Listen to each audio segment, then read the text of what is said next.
Hey, what's up, YouTube? Are you new to Japan, thinking about moving to Japan, or you've been here a while and you've had difficulty finding a place to live? Well, here are the 5 reasons why foreigners are denied housing in Japan.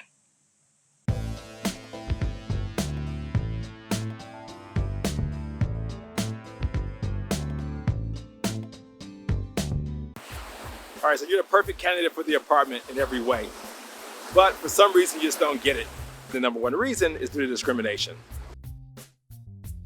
The real estate agent or the owner or whoever's renting you the apartment or a house doesn't have to disclose the reason why they rejected your application. So in 2016, the Japanese Ministry of Justice took a survey, and they asked those who submitted a rental application for a home if they had difficulty in renting the place.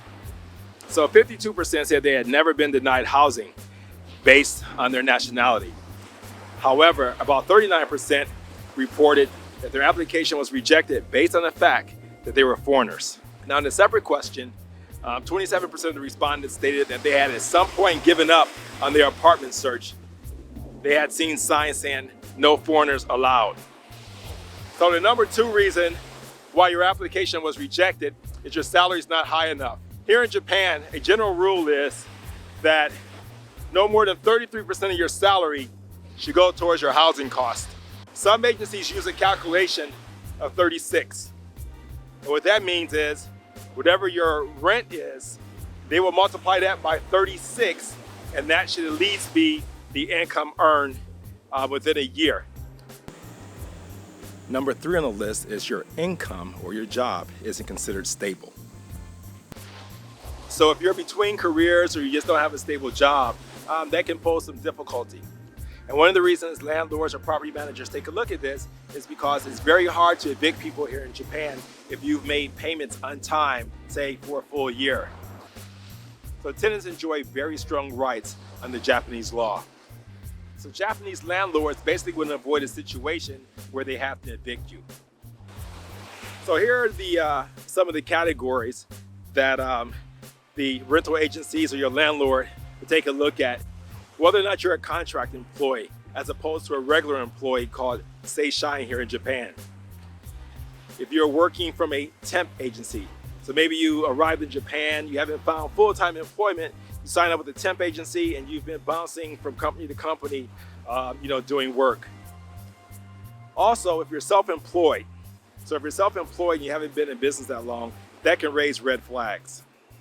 And then lastly, if your income is irregular, so what's used for verification in all of this? Your tax records. Number 4 on the list is your guarantor's income isn't high enough. Everyone in Japan is required to have a guarantor. Lots of times in Japan when folks are seeking apartments or a house to rent, especially if you're young, these people will use their parents or their grandparents as guarantors. So one of the reasons why this is difficult nowadays is, as you know, Japan's an aging society. And if you're on the pension in Japan, it's pretty difficult nowadays to vouch for someone else's rent. People looking for apartments will sign with a guarantor company. What's typically done is you'll give half a month or a month's rent to the guarantor company, and that'll help you secure a contract.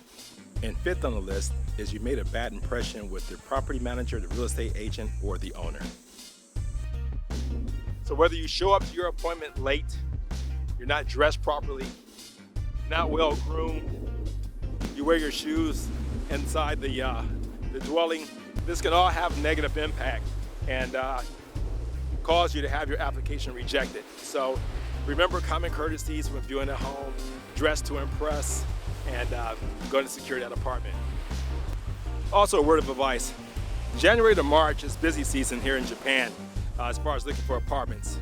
And that has to do with new company employees looking for a place to live prior to starting work. So if possible, you want to avoid the peak season when searching. If you're planning on moving near a U.S. military base, you're in for some stiff competition. Let's say that you're renting an apartment for the equivalent of 100,000 yen. Let's just call it $1,000. At 100 yen equals $1. Well, that property management company or landlord will rent to the military personnel or civilian personnel employed by the U.S. government at a rate at 2 to 2.5 times what they would normally rent a regular person that's not affiliated with the U.S. government. So beware, competition is stiff out there. So there you have it. Those are the top 5 reasons why applications for rentals are rejected. Thanks for watching. Be sure to subscribe, hit that like button, and check back for the next video.